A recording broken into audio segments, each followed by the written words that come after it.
your host of today's stream with Unsolved Crimes Uncovered. As I did mention, we are dual streaming this live with Bob Mata. So I know that we have a lot of members here, subscribers, viewers, and we're so thankful you're here. We have a lot of very important information to unpack today concerning the upcoming Delphi murder trial and recent precarious practices that should cause us all to pause and question whether justice will truly be served for Abby and Libby. And we can't let them get lost through all of this because they are our essential focus through all of this, and their loved ones as well. So I'm very honored to introduce to you Mr. Hennessy and Mr. Mata. I know that we're going to have a lot of interest in this session today.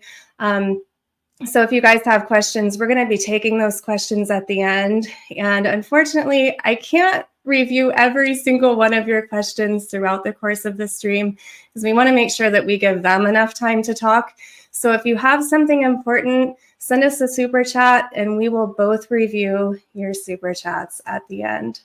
So thank you so much, you guys, for being here today. Mr. Hennessy, can you tell us a little bit about the need for this expert fund that has been created? It is on fire. We are doing so good, and I'm really happy to see the public come through. Yeah, the number of people and the amount, and the donations range from $5 to $2,000, and it's just awe-inspiring. But the need, it's just a horrible model.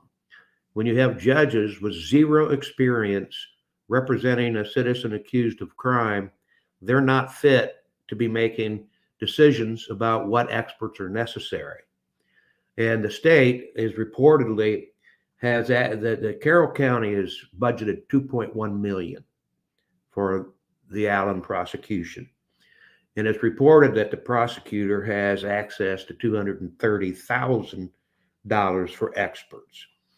And we launched this. Well, actually, first I want to thank Allie. It was completely her idea. She set it up. I'm computer illiterate, and this never happened without her. And next, I want to thank the over 450 people that have actually donated. But the model is, it got launched when the prosecutor added 2 more experts. And I mean, it just seems logical. I don't know how you can make a conclusion that defense experts aren't necessary if the prosecutor has experts. If a prosecutor has any kind of expert, the defense should be entitled without question to a similar expert. So that is the need. And let me pull up a list. State has a blood spatter expert, so the defense wants to get one. The state has a DNA expert, so the defense wants to get one. The state's going to call an odinist expert, so the defense wants one. The defense needs a psychologist, which Andy and Brad have been paying out of pocket so far. They have a ballistics expert. As you all probably know, there is an unfired shell casing that they say matches a gun recovered from Richard's house 5 years later. And one firearms examination has been criticized nationally as not a science. It's completely subjective. And even firearms examiners will admit that. They don't quantify anything. They try to match striae on fired bullets, which is closest to reliable, but unfired cartridge casings, there's just not enough on them to match them to in particular. So Andy and Brad have been paying a ballistics expert out of Tennessee out of their own pocket. They're going to need a confessions expert. And to kind of dovetail with the psychologist, because the rigor of his confinement has affected the alleged confession. And, you know, in 41 years, I've never seen a man charged with 2 counts of murder, with no criminal history, confined in a state prison, shackled for a 3-hour trip, shackled through every court proceeding. I currently have a client charged with 3 counts of murder. He's in the local jail. He's not shackled when he comes to court. So, and the other thing about the circumstance of his confinement, 4 attorneys have witnessed it, they've documented it, and they filed pleadings about it. Andy and Brad early on. And then the judges handpicked replacements after she disqualified them, confirmed it. The other thing is, the whole odinous thing has been kind of poo-pooed by people, but the hand-picked replacement attorneys found it to be true, and one of them called it scary. So back to the experts. I set a goal of 25,000, and that was a wild guess because I don't know how much Andy and Brad had spent already. They're getting $100 an hour, so you know that's low pay. But so today I reached out to them early this morning, and they're looking at thinking they need closer to 35 or 40. I haven't talked to Allie about that yet, but we're going to probably see if we can increase our goal. You know, it's unfortunate that it's necessary. It truly is.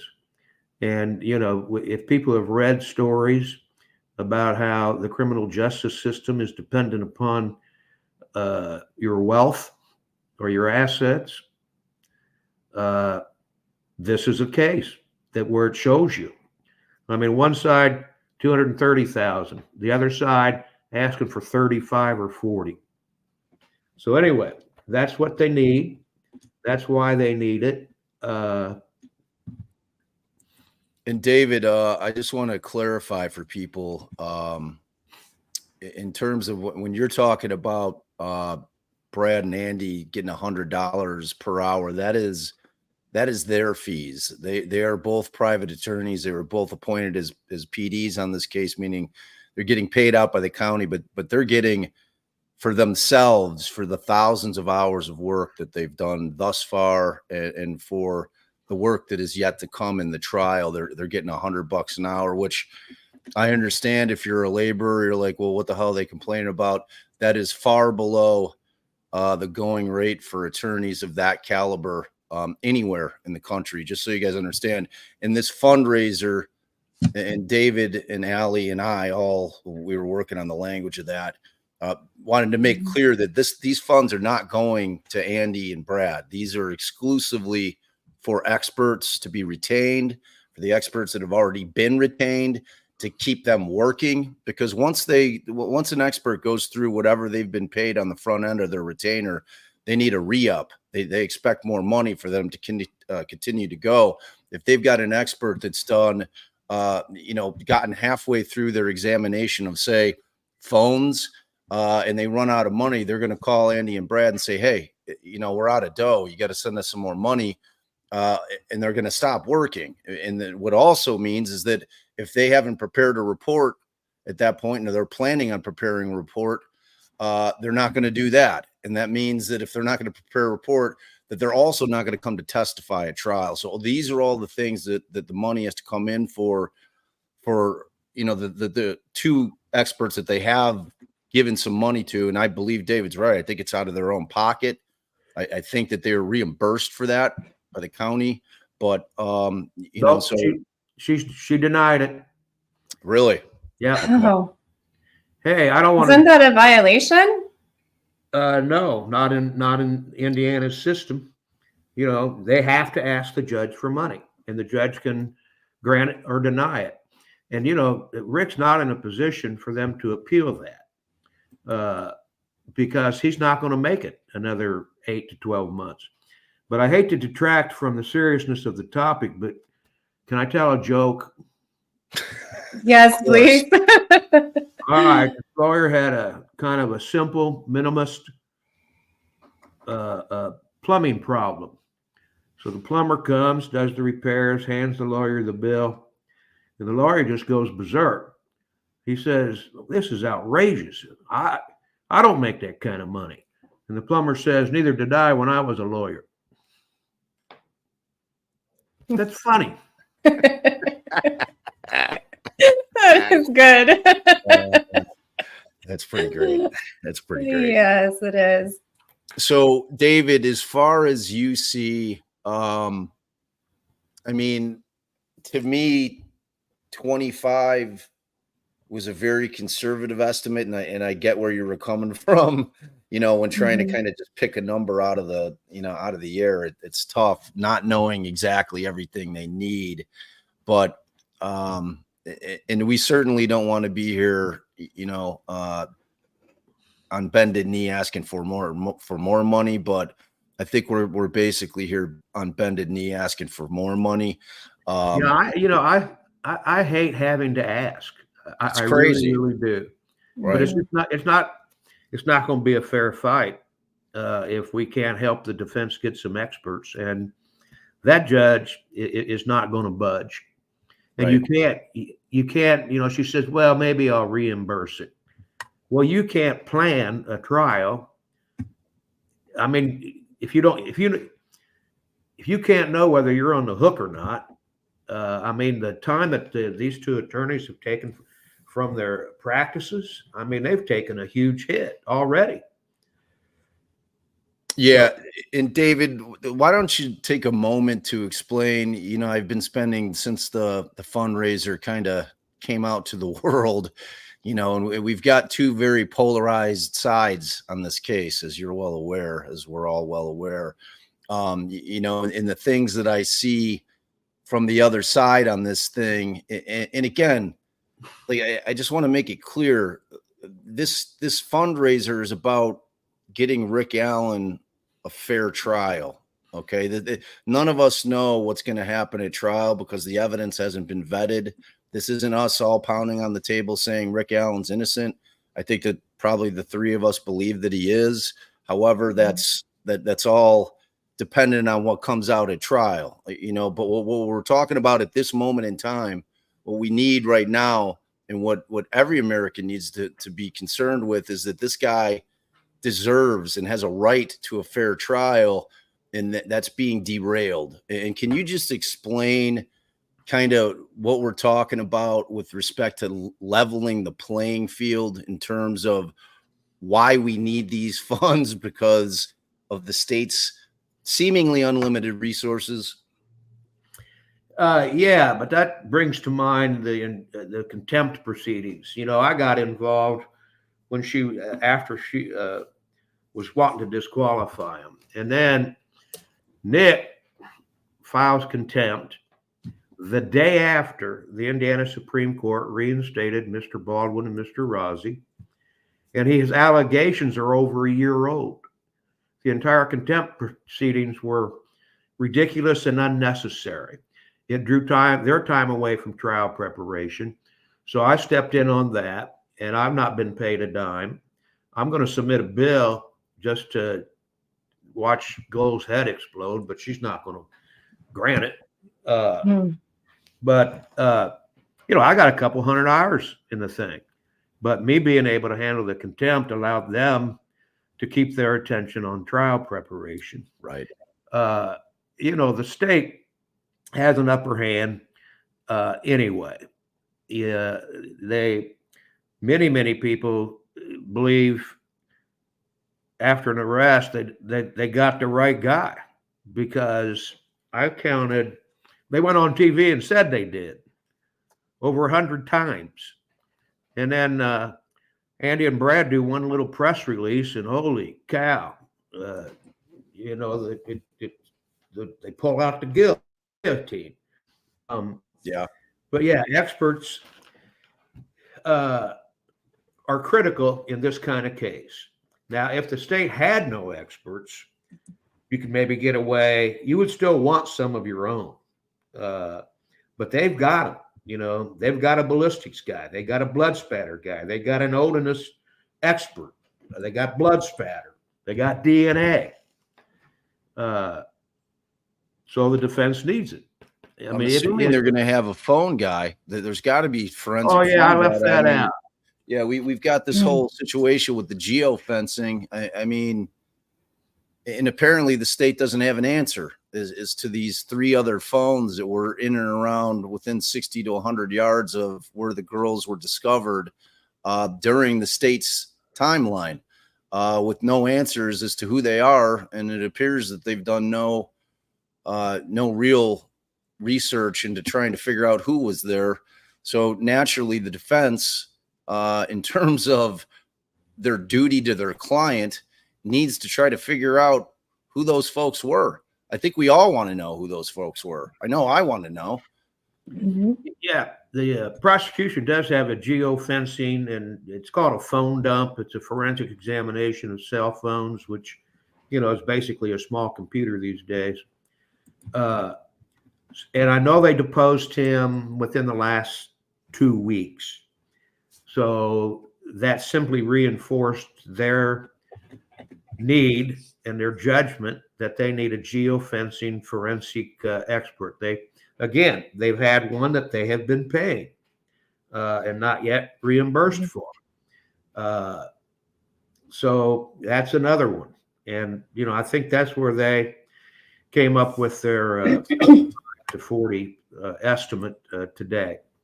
You know, I've been struggling with one reason I went 25.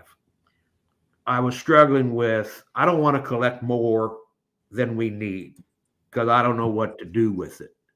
Now, the platform that Allie and you found does allow refunds, but I don't know that I have time to email 460 people to ask them if they want a refund, if there's anything left, that is. So, I don't know. I struggle with that. I can tell you it's going to be held securely. And like Bob said, it's being used solely for experts. Brad and Andy, you know, I mean, they got on board at $100 an hour. That's on them. And,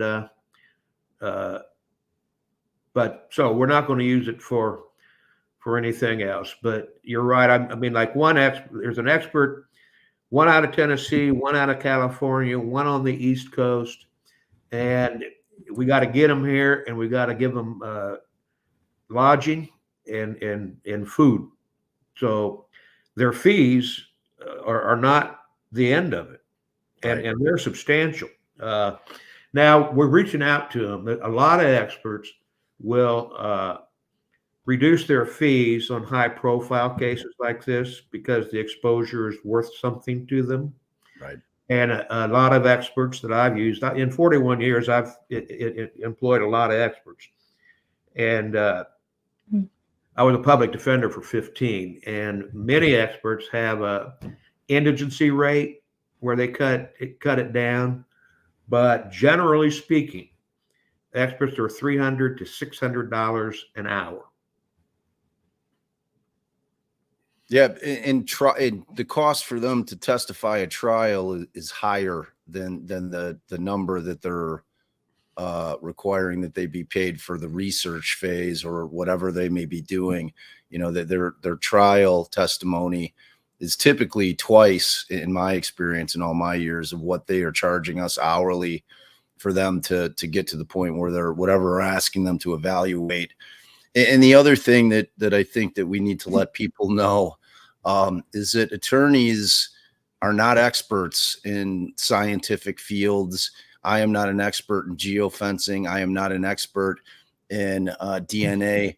And we rely as attorneys on those experts to educate us in terms of what we are going to be preparing in terms of cross-examination of the state's witnesses. We are educating ourselves so that we are competent to conduct our examinations of their witnesses and our witnesses. So, I mean, they're critical. They're absolutely critical in terms of being able to really put forth a fair and equitable trial so that the jury is getting both sides of the equation in a way that's in line with the Constitution and its, you know, and its guarantees to us as citizens. Yeah. So, You know, that's another disparity, because at trial, the prosecution goes first. And so they can schedule their witnesses. I mean, they can pretty much guarantee they can fly a guy in the morning, put him on the stand, and then fly him out, and they don't have to pay for hotels or food. Excuse me. Defense counsel, we never know how long it's going to take. We don't know how long cross-examination is going to be. We generally don't get to know the order of the witnesses. So we have to make a best guess. When can we get our experts on the stand? So generally speaking, we've got to ask them to block out 2 days. You know, I don't know if I can get to you Thursday or Friday. So that's another cost to them and another cost to the defense, because we're going to have to put them in a hotel. So that's just another disparity. yeah. Will any of the experts require additional testing for authorization, which would then require more fees? Is there anything along those lines? Like you mentioned a DNA expert, which I would think would require additional testing be performed, which might have a cost. Probably not in this case. The investigation was so poor, they didn't make as much effort to recover DNA as they should have. So the expert will be talking about what could have been done, a defense expert. I do not know what their expert's going to say. But yeah, I mean, we need one. At least he's out of Chicago, so he can drive over, or we can send Mata up to get him and he can bring him. Yeah. Right, Bob? 100%.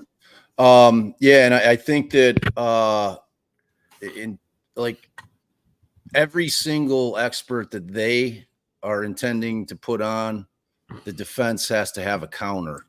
You know, you just can't have a situation where the state is putting experts on and it's going unchecked. Like in a situation where you're having to rely on your cross-examination as the way to counter that when it comes to expert witnesses is not optimal at all. We really need to be able to put our own experts on in terms of criminal defense attorneys in order to get what we're saying out to the jury, because the one thing that you'll know, and David will attest, experts for both sides are never caving. You're never getting them to cave completely. You may win certain points during a cross-examination, but in terms of getting them to really change their final opinion, it's very, very difficult to get them to do that. So that's why you need to kind of even the playing field by having your own expert on who has reached a different conclusion, whether it be scientific or otherwise, with respect to what they're saying. So, and that and also a jury needs to hear a contrary opinion. The jury needs to hear about the process, best practices, and if there's a critique, a valid, reasonable critique for the state's expert, you need an expert to give it. And a jury has a right to hear it. It's important. So they help you, one, attack the credibility of a state expert, and then two, they help you explain to the jury the proper way of doing things and why the state's expert opinion is faulty and what their opinion is and why it is more well-founded than the state's expert. Yes. Is there a Photoshop expert by chance? Say again? Is there a Photoshop expert by chance? Not yet, but we have discovered that there is in the state hired them early on, but there's a process, like, you know, you can, the picture of the man on the bridge, you can, there's some algorithm or something, mathematical formula where you can estimate the height of that person based upon the length of the boards on the bridge. And I think the state hired a person about photographs and paid him $5,000, and then for that person to do a analysis of the person's height was going to be another $10,000. So they didn't want to spend it. I personally suspect they didn't want that answer because I don't think it's going to be good for them. We found a college student that did it, but I can't talk about that. Yeah, Right. I mean, it's so David, another thing, kind of a more general thing, and I'm asking some of these questions because these are some of the questions that I've seen raised as this fundraiser has continued. Explain to the people how, if you've got an indigent defendant, that us being defense attorneys going to the judge and thereby going to the county for funds is the norm. It would be abnormal for us not to be asking for the money, because a lot of people are out there like, oh, well, you know, like, why aren't they paying for it out of their own money? I don't understand why the taxpayers are paying for this guy's defense, things like that. So I just wanted, you know, you to be able to explain to the people that may not understand that us asking money for experts happens in nearly every case that I've ever represented an indigent client, meaning that they don't have any money. I have to go to the judge, who has to go to the county for those funds so that we can get those experts and or even investigators. You know, I mean, we have to have those things in order to be able to properly defend our client. Yeah, the United States Supreme Court established an indigent person's right to investigators, experts, and cost above and beyond representation by a competent attorney in Ake v. Oklahoma, AKE Oklahoma, and that was a long, long time ago. So they have a right to it, and the United States Supreme Court has established that. But if you get a judge that wants to use her judgment instead of two attorneys with 50 years experience, the only remedy is to appellate process. And that'd be another 8 to 12 months. I mean, the whole disqualification thing caused more delay, and she was, you know, clearly wrong. You know, it's unfortunate. I wish the Indiana Supreme Court had disqualified her. And Yes. I asked that she recuse herself from the contempt proceedings. Andy and Brad have asked again that she go away politely. And I don't know why she wants to hold on to this. It reminds me of Gollum with his precious, for the people that know anything about the Lord of the Rings.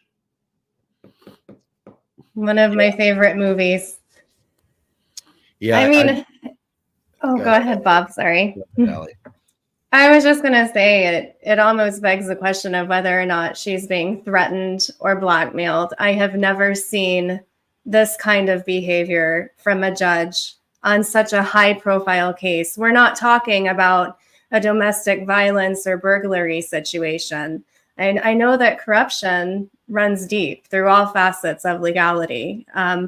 But this being such a high profile case, you know, we have so much focus on this, and some of these acts are completely brazen and just dumbfounding. I have no words.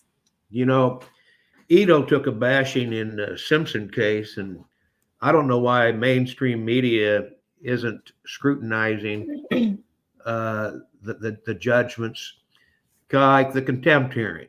I meant to look this up before I got on. But the contempt, he files an information for contemptuous conduct with allegations stale, over a year old, the day after they get reinstated, and they get a hearing. Whereas I know I personally have had, I know I've seen at least 10 or a dozen or more defense motions or my motions that were denied without a hearing. We can't even get a hearing. And then he gets a ridiculous, unnecessary hearing on spurious contempt allegations. Mm-hmm. Yeah, it's a head scratcher. And I just want to address it. I keep seeing some comments out there. David is not at liberty. There's not only a gag on this, but he cannot discuss any of the evidence in the case. We have to limit this conversation to what we're talking about, just kind of general concepts of what we're trying to get accomplished here. So we're not purposefully ignoring you, but his hands are tied. What he may or may not know about the evidence in the case. There's a protective order in place as well as the gag. So he's not going to be able to answer those questions. We're not trying to be evasive. He's under a court order, and we're not trying to have Galt toss his butt in jail for a few days, which I'm sure she'd love to do. So he's not going to be able to answer those types of things. So might as well quit asking him. I know there was early on a lot of questions, and the pay to go CEO called me to confirm that this was not a scam. And in this day and age, I get it. Yeah, I mean, people should be suspicious of basically anything on the internet. Well, except me. Yeah. They should not be suspicious of me because I'm a truth speaker. But so we have reached out. Some people have called. We returned their calls. And you look at it on the sheet, there's a lot of people. Well, I don't know about a lot, but like 60 that show up as incomplete. We have 0 decline. So there's 3 categories: donated, incomplete, and decline. We've had no one decline, but there's some incompletes, and I think maybe they were interested. They thought it was important. I mean, I don't know why they would have gone to the page if they didn't think it was important. And then they just got a little queasy about, is this real? So, yeah, I want to, again, thank you, Allie and Bob, because there's 2 main points. One, it is absolutely necessary. And 2, it's not a scam. And the problem was not created by Mr. Allen. The problem was not created by the defense attorneys. The problem was created with the state having experts and the defense not given any experts, or not given the experts, all of the experts they need. Right. And I do think that it's very important, as Bob was saying earlier, to remind everyone that this is not a matter of whether or not Mr. Allen is guilty or innocent. This is a matter of due process and a violation of our 6th Amendment constitutional right to a fair trial. So this is a need. It's very important, because any one of us could be in a situation like this where we're essentially being railroaded, and without access to a fair trial, without access to proper experts, what chance do we have? Yeah, I would ask people, look at this case and look at what we're doing right now, and ask yourselves whether guilty or innocent.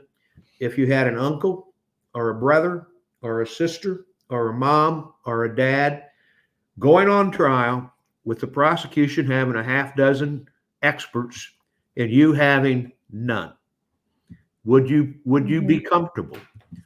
Or would you think that your relative, your close relative, or even just a friend, would you think, holy cow, that's just not right? I mean, I know I would. You know, it's that thing where you're asking people to kind of to walk a mile in someone else's shoes to try to understand the concept of what this is. This isn't about one case. I can tell you for a fact that David Hennessy and myself, having him having practiced over 40 years, tried hundreds of cases, won 100 murder cases, that what's going on in this case is not out of the ordinary. We are always up against it when dealing with judges and the state. It just so happens that we have a very bright light that's being shined on this case. To me, it's a systemic issue with our system of justice. It's inherently unequal or unequal, however you want to term it, in terms of us being able to get in there and do what we're sworn. We have a sworn duty to investigate and defend our clients to the best of our ability. And when we can't do that, it should scare everybody in this country.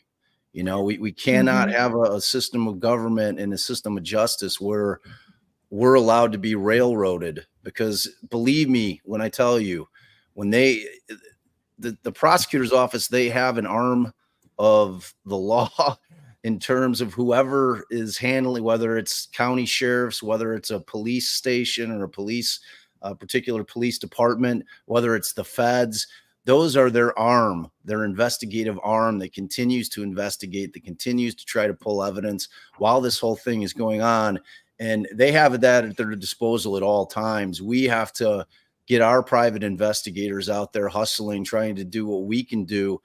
Because remember, once they lock in and they develop tunnel vision on one defendant, they're not looking beyond that defendant anymore. And it becomes up to us as defense attorneys. In this case is a perfect example. When Brad and Andy start digging through the discovery, they were like, wow, there seems to be 5 other people that 3 other legitimate cops seem to really investigate for years that apparently have been completely forgotten about and or pushed under the rug by the state, and we're concerned about it. And anybody, like, putting aside the odinism side of it, that like so many people got caught up on that. But when you have an individual who's saying that he was at the scene of the crime and had left DNA on one of the girls because he spit on her, and people are choosing to ignore that, it's strange to me. It's strange to me. When I hear something like that, it makes me wonder, what were they doing during the investigation? People might be, I don't know, sometimes, Bob, I drift off while you're talking, but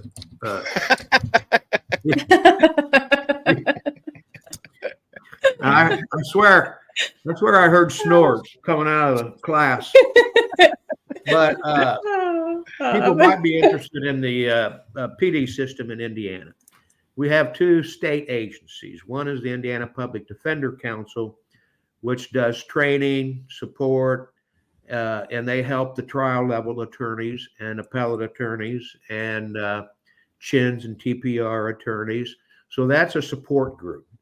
And I was on their board of directors for 39 years. And during that time, their former executive director, Larry Landis, fought like heck to get some kind of system in place to have more continuity in these kinds of issues, and establish the Public Defender Commission. So that's an entire separate agency. But the remedy, if we know that indigent people have a right to investigators and experts, but the remedy just takes too long. If it's that serious of a case that everybody wants experts, they're most likely in pretrial detention. And an appellate process can take 8 months to 16 months, and so that's not a good remedy.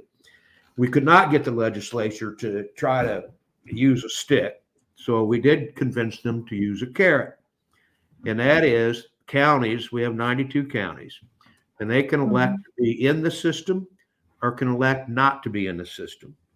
If they elect to be in the system, they get reimbursement for felonies, and we're working towards getting them reimbursement for misdemeanors, but they get reimbursement for experts. Like Marion County has an agency, and they simply determine, they have a panel of experienced attorneys, and the attorneys make the request in-house, and then they decide if they're going to about experts. So these are experienced criminal defense attorneys making a decision, not a judge with no criminal defense experience. But so the carrot is reimbursement. Now the commission can't force it. Okay, they have no stick. They can't call up Judge Gold and say, hey, we have reviewed the request from defense counsel and you must grant it. That's not within their authority. What they can do is suspend reimbursement across the board if they determine that it wasn't properly funded and they go out of what we call, they go out of compliance. Both Allen County is in the commission system and Carroll County is in the commission system. So again, I don't know if they're looking at that currently. I know they will look at it eventually. And quite frankly, there's a risk that Carroll County and or Allen County could lose reimbursement. Yeah. I have a question regarding one of the new attorneys that was added to the prosecution. Her last name is Diener, and it made me wonder if there was a relation between her and Benjamin Diener, who was the previous judge that signed off on the PCA. You know, do you happen to know? She's Brad knows her, and she fairly recently, I want to say within the last year or two, went back to the prosecutor's office and was out in private practice before then. But I have no idea. Okay. Why don't you call Judge Diener? Good one. Bob, can you go call Judge Diener for us? Yes, absolutely. Do we know, did she enter a limited appearance like you did, or is she in for the long haul? Do we know? She has entered a general appearance. Okay. And, you know, there was a clip out there with Mr. McClellan talking to their county council or whatever about adding staff and needing money and how much money he needed. So I know he added her after that. I know he got money for some other additional staff, and Brad and Andy don't. They're using their staffs that they were paying and are still paying. Well, Brad and Andy's investigators haven't been paid a dime, and they have as you can imagine, in a case like this, they have a pretty hefty bill. And I think the word I heard is that they're paying the investigators $10 an hour, which in Illinois, I believe, is under minimum wage. Yeah. So. Brian Alvey, Matt Hoffman, I know that they've been working on it. And then an earlier guy, Jensen, I know have heard of him. I know he's not working on it anymore. But Brian Alvey and Matt Hoffman just have big hearts. Yeah. Not as big as mine, because I represented the attorneys on the contempt proceedings. And I spent a couple hundred hours. And I had to drive to Allen County against my wishes. Yes, you did. And that's a long drive. It's a long drive. It is. All right. So, Allie, you got anything else? I know. Well, I was just a basketball. Yeah. Didn't watch it. Sure. So I just want to clarify, how much has the prosecution been awarded to spend towards just about everything? Their budget, their experts. I don't know. I've heard that it was reported $230,000. It was reported that Carroll County had approved $2.1 million for the entire process. Now that's they have to pay Judge Gold. They will pay jurors. They're going to have to the busing experience to bring them from another county, the jurors, and they're talking that they will be housed and sequestered for the entire trial. So there's a lot of other expenses that the county has to bear other than the prosecutor's office. And I don't know how much is put aside for the prosecution. Michael Osbrook said something that when they set a budget for a case like this, that typically there's a line item as to how much is supposed to be allocated to the defense. Do you know whether or not that's a fact in this particular case? No, there's no amount has been set.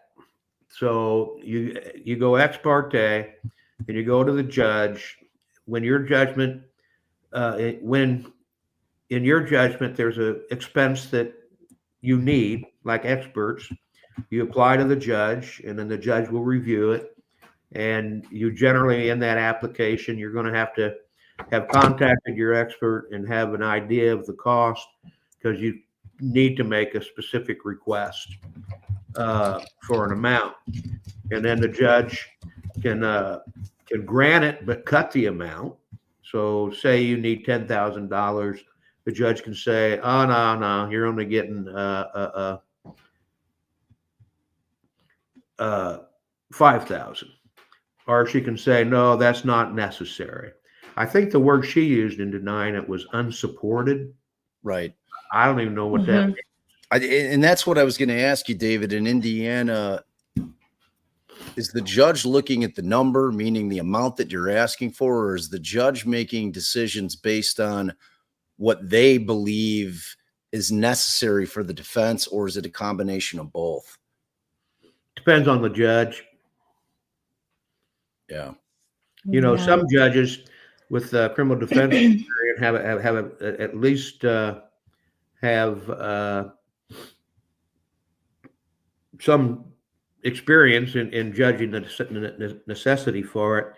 Other judges, you know, they look at the lawyer. You know, how experienced are you, and have you set out why you need it?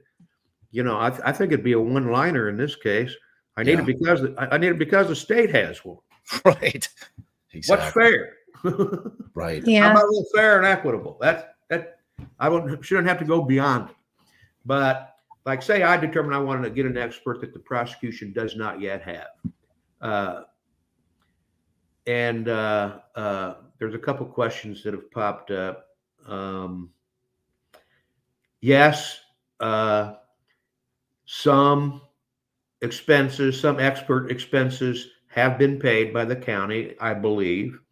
I think Mr. Baldwin is close to being up to date on his invoices.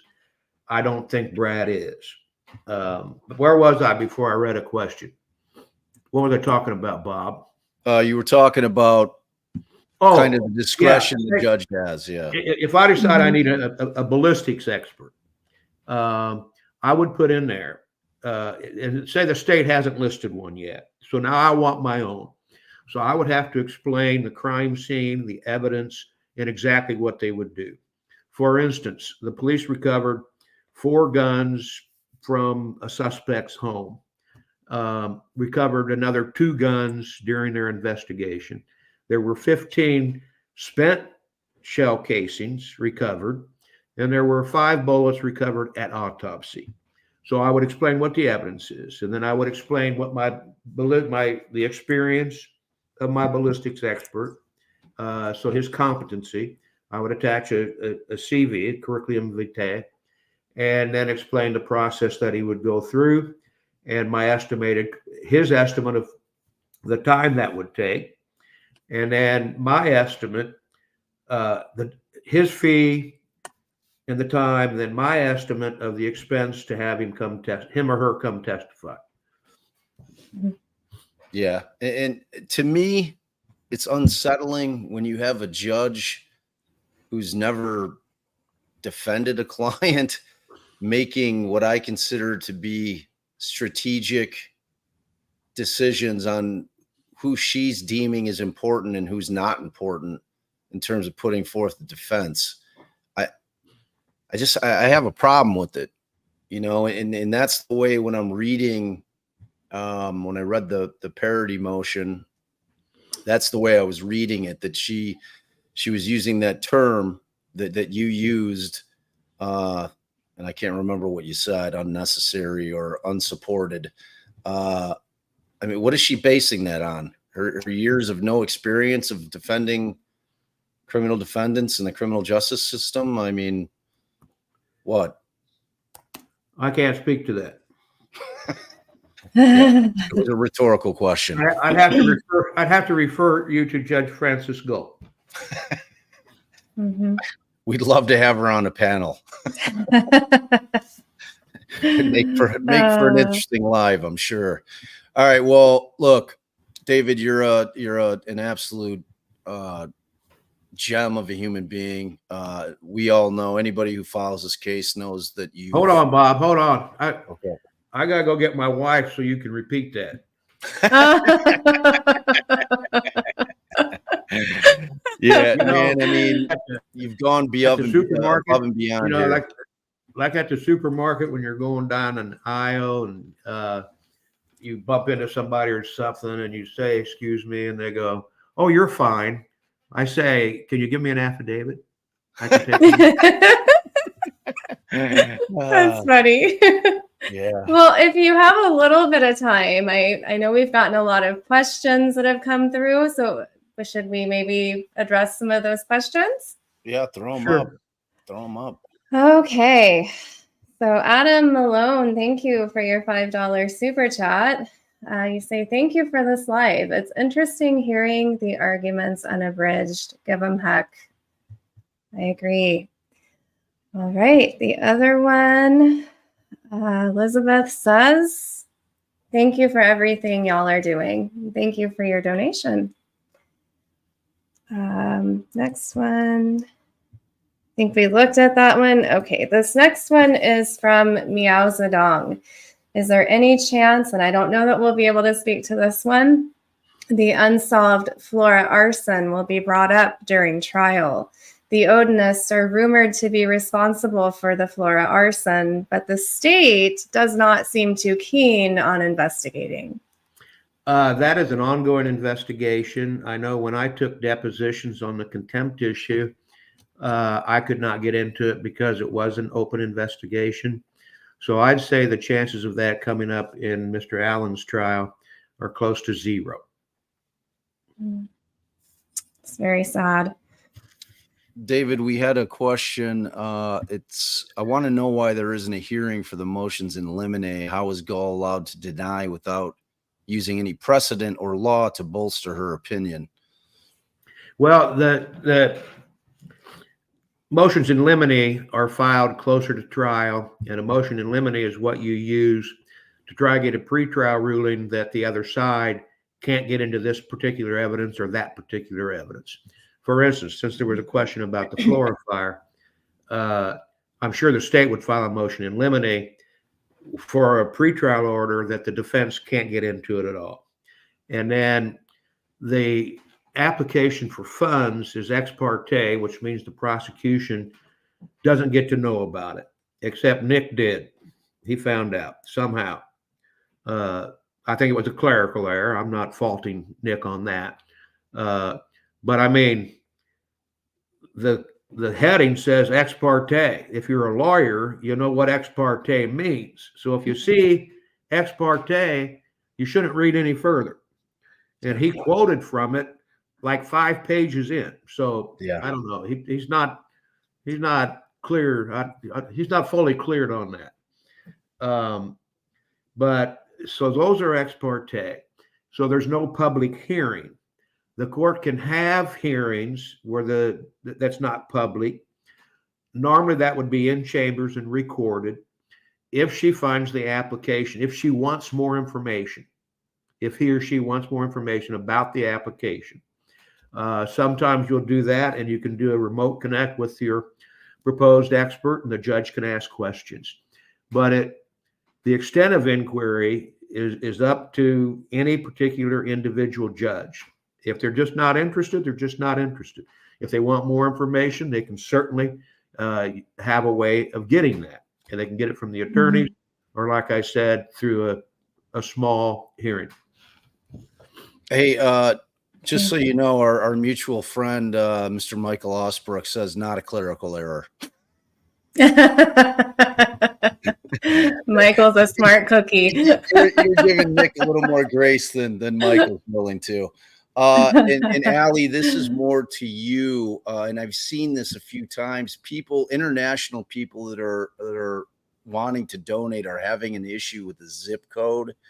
Are you aware of this? Yes, we are aware of that. It was a question that was received a few days ago, actually. I know that some international folks have been able to donate just from seeing certain videos that have been posted.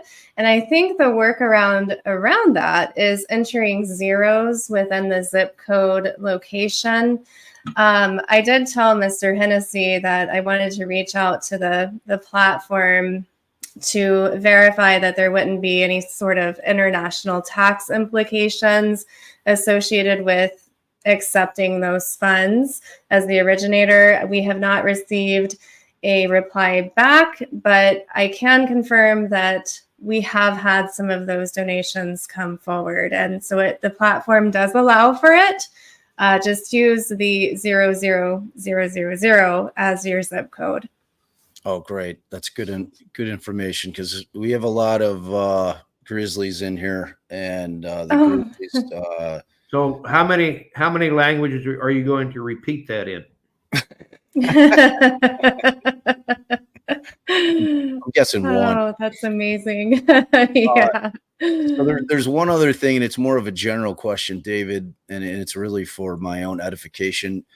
In terms of alternate suspects in Indiana, and we are assuming that the defense is going to put forth alternate suspects, what must be shown pre-trial in order for the judge to allow that type of evidence in the case? There's a lot of law under the Sixth Amendment. You have an absolute right to do it. And even the hearsay rules are relaxed. We call that the Saudi defense. Some other dude did it. Yep. And so there's a lot of law on that.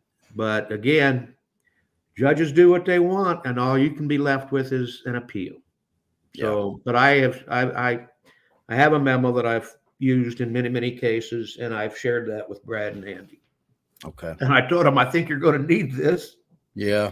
I'm concerned about it. Her shutting it down.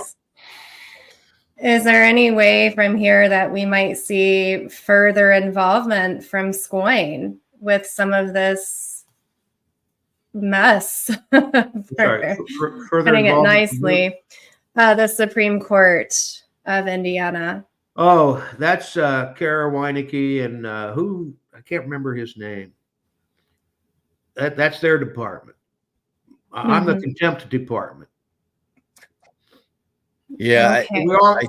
We all got to go home. Indeed. Well, I think with the looming trial, any kind of delays would obviously derail that. And I know that Brad and Andy are working very, very hard to be able to try this case when it's supposed to start in earnest, I guess, on that Friday. Accordingly, I guess Judge Gull was talking to the media and laid out the trial timeline, the schedule. 6 days a week, it sounds like it's going. Monday through Saturday, 9 to 5. She anticipates that jury selection will take place up in Allen County, that they'll impanel the jury up there and then they'll move them down. She thinks that'll take 3 days. So, we'll see. I know that she's the only time, I mean, there's been so many requests for news media access. And I know the only one that she ever granted was the day that she was going to coerce them in there, was going to threaten them with public shaming. And she has the ambush. Yeah, we like Indiana has a live streaming for all courts, and I've not heard if she's going to allow that to happen. But if it is live streamed, there's a prohibition from anyone recording it.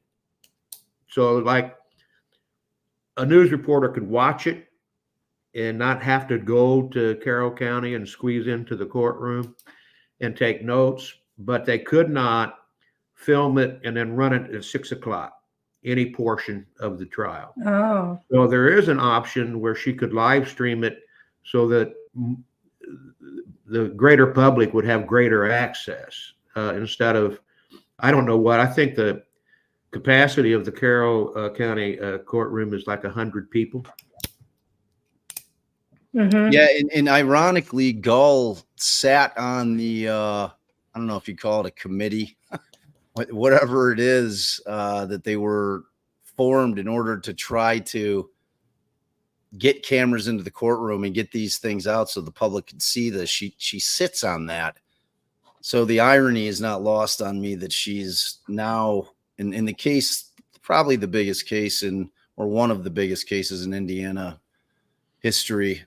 She's presiding over. She's choosing, at least at this point, electing not to have the public be able to view it in mass. It's strange. Yeah. One of the other questions, this came to you, Bob, from Post Punk Mama. David, we appreciate you and Mr. Rossi fighting for actual justice and not this other debauchery. Don't forget Baldwin.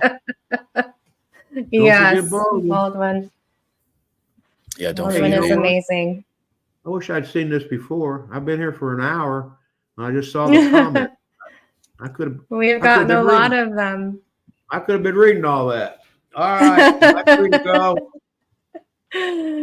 Okay, the next one from Jordan. Thank you so much, Bob. Can Mr. Hennessy elaborate on the timeline of how the unspent round was located? I've heard a lot of conflicting stories. Nah, that's kind of stuff we were talking about. He's not at liberty to say. Yeah. We can't talk about evidence in the case at all. Yeah, that would be commenting on the evidence, and I just can't go there. Can't do it. You know, there's three things I was comfortable talking about today: the contempt, the experts, and then the conditions of Mr. Allen's pretrial incarceration. Yep. Mm-hmm. But because none of that is connected to what the evidence at trial will be. That's right. Okay. From Joel W. He says, David, thank you for your service. You're a good man. Another one for your wife. Hey, Joel, round that up to $5. Proof positive. And Joanne M. Jetty Platypus says, out of respect for Mr. Hennessy, I will not ask my usual question. I adore Mr. H. Thank you Joanne, so much. I'm curious. It's an inside joke. We always ask, is this the verdict? What, like during lives? Oh. It's kind of, you have to be there. It's funny. Okay. And there's a backstory behind it. But so, Joanne, thank you for that generosity. And thank you for everybody who's been gifting in the chat. Thank you. Appreciate it. Memberships, money. It's all highly appreciated. We really do. Yes.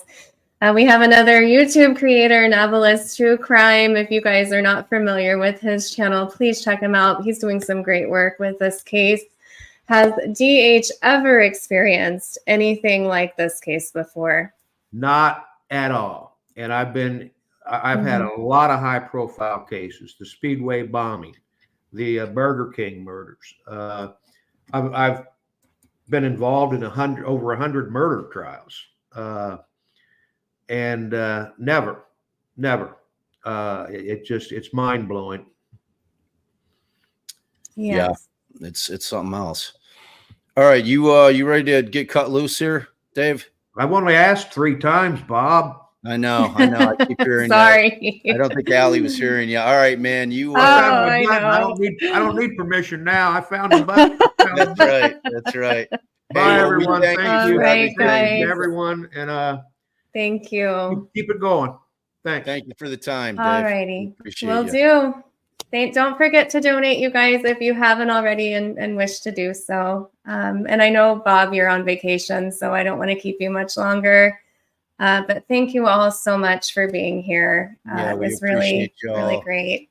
We appreciate you guys not only for being here, but we know a lot of you guys out there in the chats are those that are being incredibly generous with your funds, that understand the importance of what's going on right now. And so we're big fans of yours, just so you guys know that. Anybody who sees fit to see clearly what's going on here and has concerns to the extent that they're willing to give their hard-earned money, I'm a fan of. So that's just facts. Yes.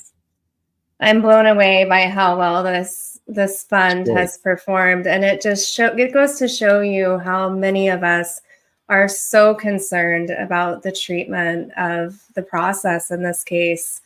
It's very concerning, and I wish I could give everyone that has donated a hug. There's nothing in it for me. I'm just trying to get these guys. No, and Allie, I was so appreciative that you put this together, and because I kept talking about it in the lives, and people kept asking, and I was doing some research. So when I saw and David told me that you were putting this together, I was so thankful.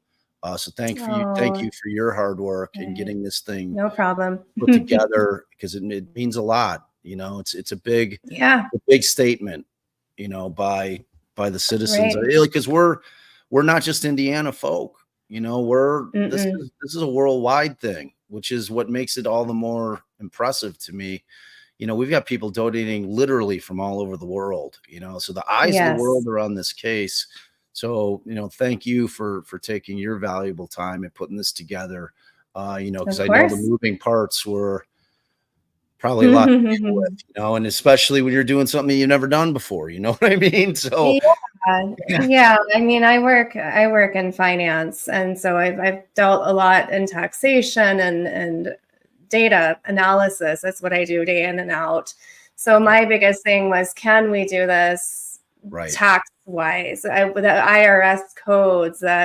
It's kind of giving a finger to the man, or goal in this case, is what I heard somebody describe it as, which I thought was brilliant, because it is, but it's perfectly acceptable via IRS taxation code. For the better part of my career, this was not an option for us. Like crowdfunding or crowdsourcing fees for anything was not something that was even a thought in my mind, because it didn't exist. So it's exciting to know that it does exist. I think it gives defendants in this country other options, if all else fails, and it's in a system that's so inequitable in terms of those without money, and just how they just get, shoved through the system, almost like they're on a conveyor belt. It's good to know that there's other ways around trying to get these folks fair trials. And ultimately, look, all of us, and I say it every live, and I mean it, and I think that all of us that follow this case, really, the goal is to get true justice for Abby and Libby. And the only way that that's done at this process is to get Richard Allen a fair trial in so many different ways. We want to be, if he happens to be the perpetrator, then we want to come out of that trial knowing that we had a fair trial, that the evidence was presented, it was vetted, and that everything that should have been heard was heard, and that a jury reached that conclusion. If he's not the guy, we want all those same things that are going to show that he's not the guy. It's mandatory that we have we don't want the families to have to go through this again if he gets convicted. In all, it's just replete with errors all the way down the line, to where the families having to sit through a second trial.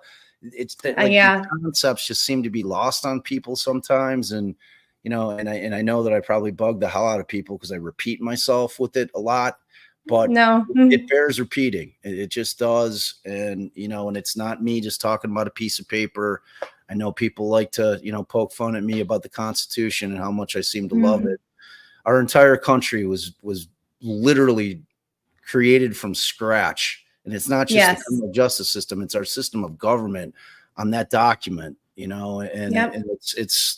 it's literally the basis of our country.